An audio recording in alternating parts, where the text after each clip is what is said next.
Risk इसलिए बढ़ रहा है कि देखिए जो हमारे जो मेजॉरिटी ऑफ द पेशेंट हैं उनका अच्छा कंट्रोल नहीं होता। जब अच्छा कंट्रोल नहीं होता तो उनकी जो डैमेज है, वेसल का डैमेज ज़्यादा होता है।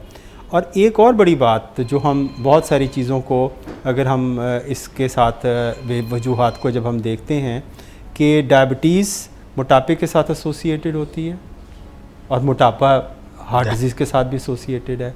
डायबिटीज़ के अंदर हमारे लिपिड्स यानी कोलेस्ट्रॉल, जो बुरे कोलेस्ट्रॉल हैं वो भी डिस्टर्ब होते हैं। खून की जो चर्बी हैं वो भी डिस्टर्ब होती हैं और हार्ट डिजीज़ के अंदर भी ये मोटापे की वजह से डिस्टर्ब होती हैं। और अक्सर ये सारी सिलसिला आप समझ लें 6 से ज़रब दे दी जाती है। यानी अगर बंदा डायबिटिक भी हो और स्मोकर हो, यानी जो सिगरेट पीता है वो शख्स, उसको हार्ट अटैक का ख़तरा 600% है। हम 100% भी नहीं कहते, 200% भी नहीं कहते, 600% है। यानी वो all the time sitting on the volcano कि उस पर आतिश शां के दहाने पे बैठने वाली बात है।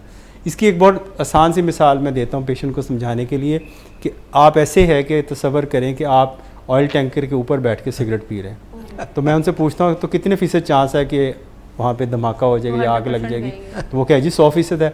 तो मैंने कि इसका 600% है। वो 100% है, ये 600% है।